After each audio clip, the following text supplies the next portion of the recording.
भगवद गीता में भगवान श्री कृष्ण ने हमें धर्म, लक्ष्य, जीवन, मानव स्वभाव और प्रेम से जुड़ी कई बातें सिखाई है।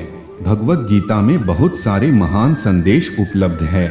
इसी धार्मिक पुस्तक में भगवान श्री कृष्ण ने सफलता के महान रहस्य भी बताए हैं, जो उन लोगों के लिए बहुत जरूरी हैं जो अपने जीवन में सफलता प्राप्त करना चाहते हैं। तो आइए जानते हैं भगवद गीता से भगवान श्री कृष्ण द्वारा दिए गए उन अनमोल संदेशों को जो उन्होंने महाभारत के युद्ध से पूर्व अर्जुन को दिए थे।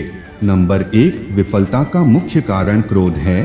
क्रोध हमारी सोचने समझने की शक्ति को नष्ट कर देता है। क्रोध में लिया निर्णय कभी भी उचित नहीं है। क्रोध हमारी बुद्धि में भटकाव पैदा करता है। अक्सर क्रोध के कारण हम गलत निर्णय तो ले लेते हैं, जिसके कारण कभी कभी हमारा सब कुछ नष्ट हो जाता है। क्रोध व्यक्ति के जीवन में सभी प्रकार की असफलताओं का मूल कारण है। लालच और वासना के अलावा क्रोध ऐसा तीसरा बड़ा कारण है जो हमें नर्क के द्वार की तरफ ले जाता है। क्रोध के कारण आप किसी का बुरा कर पाएं या न कर पाएं, पर आप अपना बुरा यकीनन कर लेते हैं। यदि आप अपने जीवन में सफलता प्राप्त करना चाहते हैं तो मन को शांत रखते हुए क्रोध को दूर करने का प्रयास करना चाहिए। नंबर 2, वो करो जिससे मन शांत हो। भगवान कृष्ण कहते हैं, हे अर्जुन, निस्संदेह मन बेचैन है और संयम करना कठिन है, लेकिन यह किसी भी निरंतर जोरदार साधना द्वारा वश में है, जैसे ध्यान दृढ़ता के साथ और वैराग्य से होता है। मन में उलझन, घबराहट और अशांति नहीं होनी चाहिए, बाहर चाहे कितनी भी बड़ी दुविधा क्यों न हो। यदि आप अंदर से शांत रहते हैं तो आप उस विपरीत परिस्थिति में भी सकारात्मक ऊर्जा महसूस करेंगे और सही निर्णय ले पाएंगे, जो वांछित लक्ष्यों को प्राप्त करने में मदद करता है। यदि आपको सफल होना है तो एक व्यक्ति का ध्यान सभी दुखों को दूर करने में मदद कर सकता है। ध्यान के द्वारा आपका मन शांत रहता है। नंबर 3, अपनी शक्ति को पहचाने। आपके अंदर एक अद्भुत शक्ति है। यह एक सर्वोच्च शक्ति है जो आपको जीवित रखती है। आप कुछ भी कर सकते हो। इस छिपी हुई शक्ति पर हमेशा विश्वास करो। आप जो कर रहे हो उसे पूरे विश्वास के साथ करो। आपके अंदर की शक्ति हमेशा आपको सही बनाने के लिए आपके साथ होती है और आपको अद्भुत चीजें करने की ताकत देती है। नंबर 4, कर्तव्यों से कभी दूर मत भागो। कर्तव्यों से दूर भागना सफलता का रास्ता नहीं है, इसलिए हमेशा कर्तव्यों को पूरी लगन के साथ पूरा करें। कर्तव्य हमारा अपने लिए भी है, अपने माता पिता, परिवार, मित्र, शिक्षक, देश एवं समाज सभी के लिए होता है। इन सभी के लिए हमारी नैतिकता जो कुछ करने के लिए कहती है वही हमारा कर्तव्य है। बिना अपेक्षा के हमें जो करना चाहिए वही कर्तव्य की श्रेणी में आता है। नंबर 5, कभी संदेह मत कीजिए। भगवद गीता के अनुसार एक संदिग्ध व्यक्ति को इस दुनिया में शांति नहीं हो सकती है। संदेह करने वाला व्यक्ति दूसरों पर ही नहीं बल्कि खुद पर भी संदेह करता रहता है और अपने लक्ष्य को कभी भी हासिल नहीं कर पाता। आप जो भी कर रहे हैं उसे पूरे विश्वास के साथ करने से ही आप सफल हो सकते हैं। यदि आपको यह संदेह है कि आप सफल होंगे या नहीं, तो आप अपनी ही सफलता पर संदेह कर रहे हैं। जहां संदेह होता है वहां विश्वास नहीं होता।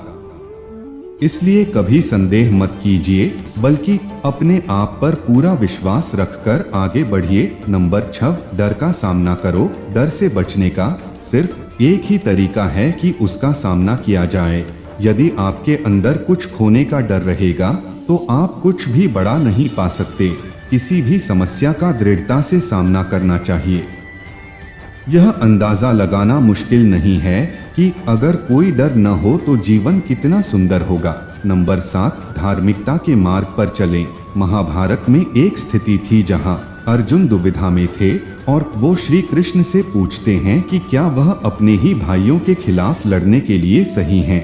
कृष्ण ने उत्तर दिया, तुम बुराई से लड़ रहे हो, चाहे वे तुम्हारे भाई ही क्यों न हो। बुराई को नष्ट करना सही है, चाहे जो भी परिस्थिति हो। हमेशा धार्मिकता के मार्ग पर चलो, ध्यान करो और अपनी आत्मा से पूछो कि क्या सही है। आपके अंतरात्मा की आवाज भगवान की आवाज होती है। भगवान की आवाज को अंतरात्मा की आवाज के रूप में सुना जा सकता है और यह केवल तब किया जा सकता है जब हम कुछ समय के लिए शांत मन से ध्यान करते हैं। नंबर 8, परिणामों की परवाह मत करें। कर्म करना आपका कर्तव्य है। परिणामों की परवाह मत करें। आप आपके कर्म, अपने कर्तव्य को नियंत्रण कर सकते हैं, पर परिणामों पर आपका कोई भी नियंत्रण नहीं है। काम का फल आपका मकसद नहीं होना चाहिए और आपको कभी भी निष्क्रिय नहीं होना चाहिए। हमारे अधिकांश फैसले तब प्रभावित होते हैं जब हम उनके परिणामों के बारे में ज्यादा सोचने लगते हैं। यदि सिर्फ आप पुरस्कार के बारे में सोचते रहेंगे तो कर्म कैसे कर पाएंगे? इसलिए केवल कर्म करें। जो व्यक्ति परिणामों की चिंता नहीं करता वो कभी भी हार नहीं सकता। नंबर 9, परिवर्तन के लिए तैयार रहें। परिवर्तन संसार का नियम है, उसके लिए तैयार रहें। परिवर्तन ही जिंदगी का सार है, चाहे वह जिंदगी हो या कुछ और। परिवर्तन के लिए हमेशा तैयार रहना चाहिए। यदि आप इसके लिए तैयार नहीं होते तो आप कभी भी आगे नहीं बढ़ सकते।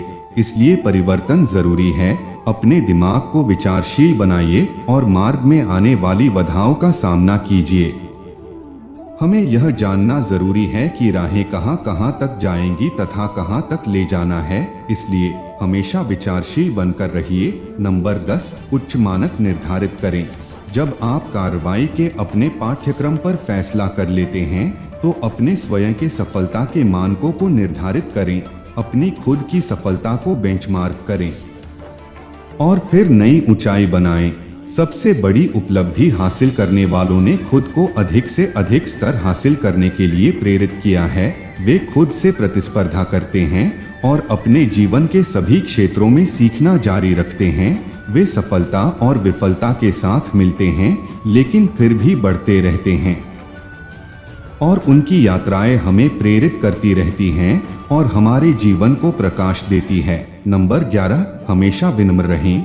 श्री कृष्ण सारी सृष्टि के स्वामी हैं, फिर भी वे विनम्र थे और अपने बड़ों के प्रति सम्मान दिखाते थे, चाहे वह उनके माता पिता हो, शिक्षक हो या उनके निर्धन मित्र सुदामा। वह उन्हें खुश करने के लिए हमेशा उत्सुक रहते थे। इस वजह से लोग हर जगह उनकी मदद करने को तैयार थे। यदि आप सफल होना चाहते हैं तो आपको हमेशा विनम्र रहना होगा। सभी के प्रति सम्मान दिखाना होगा, क्योंकि विनम्रता सारे सद्गुणों की नींव है। कवि प्रेमचंद ने कहा है, जहाँ नम्रता से काम निकल जाए वहाँ उग्रता नहीं दिखानी चाहिए। पूर्ण मनुष्य वही है जो पूर्ण होने पर और बड़ा होने पर भी नम्र रहता हो और सेवा में निमग्न रहता हो। नंबर 12, हमेशा एक रणनीति बनाकर चलें। अपनी स्थिति से अवगत रहें और व्यावहारिक रहें। कभी कभी आपको आउट ऑफ बॉक्स सोचना पड़ता है। श्री कृष्ण एक महान रणनीतिकार हैं। एक ओर प्रेम का पाठ पढ़ाकर कृष्ण हर किसी को समान दृष्टि से देखने की सीख देते हैं, वहीं दूसरी ओर अर्जुन को युद्ध के लिए प्रेरित कर यह भी सिखाते हैं कि सब्र सिर्फ एक हद तक ही ठीक होता है और जब बात धर्म और मर्यादा की स्थापना की हो तो योनि और शस्त्र उठाने से घबराना नहीं चाहिए। एक उचित रणनीति आपको सफलता की ओर ले जाती है। भगवान श्री कृष्ण द्वारा सफलता के 12 महान रहस्य आपको कैसे लगे? यह आपको कितना इंस्पायर्ड किया, मोटिवेट किया? कृपया कमेंट कर अवश्य बताएं। आपके किसी भी प्रश्न एवं सुझावों का स्वागत है। शेयर करें। जुड़े रहने के लिए सब्सक्राइब करें। धन्यवाद।